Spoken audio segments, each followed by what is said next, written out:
that it be as close to the blade as we can possibly do it. Simply because your guide hand is going to walk backwards as you cut things. And you want it to, that's the way you're able to measure, to be able to get cuts to be accurate over and over again. If you're not guiding it as you make your cuts, you will be uneven, you will be crooked, and then you're going to be, if you cut things uneven, if you prep things uneven, then they cook uneven. So the first thing we're going to do, I'm holding, and notice it's always bent a little bit.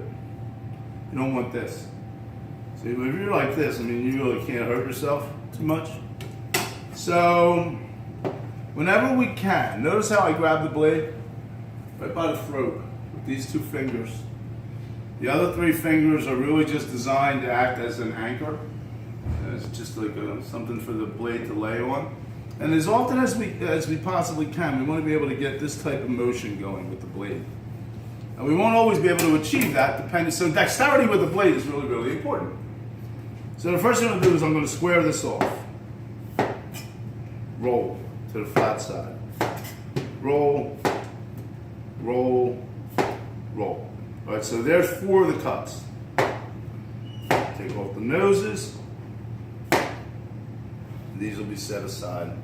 That's what you'll ultimately do your bias cuts with. So now what we have is a round potato that's been squared off into a rectangle. Now I'm going to start doing my slices. And I want them to be 1/4 inch. Straight on down. You see when it sticks? It's only sticking from the starch in the potato. It's sticking a lot. Straight on down. Straight on down. You'll be able to guide it. So now, we check our work. Uniformity is key. You notice there's 1 really that's off. The 4th one. See? See how I slid a little bit? You see how it, like here, the thickness is a little bit off, but as I slid down, didn't come down straight, so now I'm even thinner still. So that's fine. All in all, that's fine. Now I'm going to pile up my slices. Now I'm going to start julienne. So now when I julienne something that's shaped like this, I can get my whole hand involved.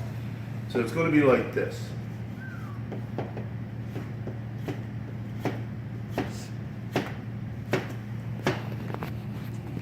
Move on.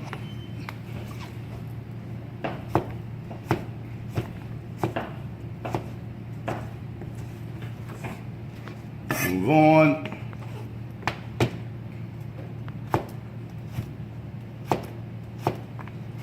Starchy potatoes. Gonna make for good French fries later in the week. Okay, now we're gonna do 1 slice at a time. You're gonna julienne the 1 slice. So this is like batting practice. This is just getting reps in. You want to get as many swings or as many slices as you possibly can. That's how you're gonna crack the code on the mechanics of doing this. So then once we get everything julienne, then we're gonna go back through and we're gonna do our dice. And that really is a good way to show you the walking backwards, right?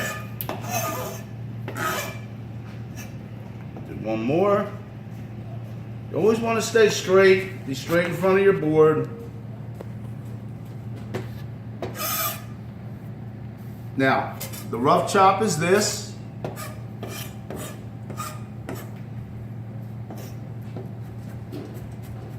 The rough chop is a student favorite because everything's messed up.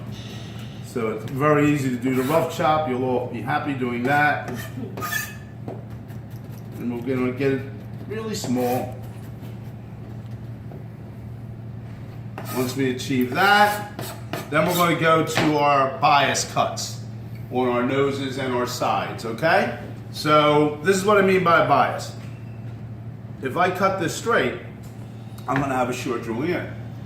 If I angle it, I'm going to get a bias cut. You don't want to angle with your body or your hands. You want to angle the product. You're going to continue to cut straight. Okay? You know what I mean? Yes. And we're going to do this real thin.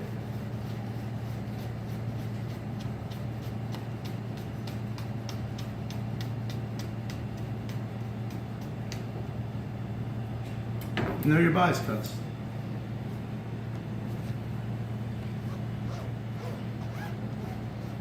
Do one more of those. Again, product straight, angle the product. And then just come on through it.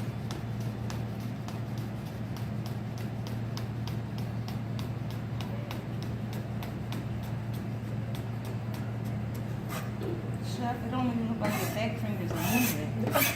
Did you just look at that? It's about, by the way, it's about economy of motion. You don't want to be getting big long swings.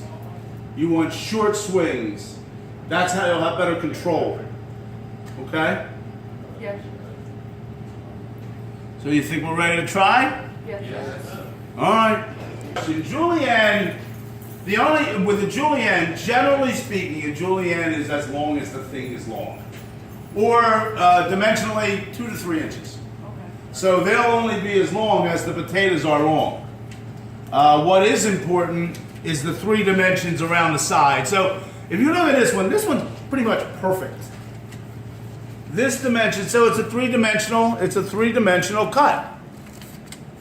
You have this dimension, you have this dimension, and you have the other dimension. So you got a 3-side, it's a cube. Again, well, I already did these. Let me show you.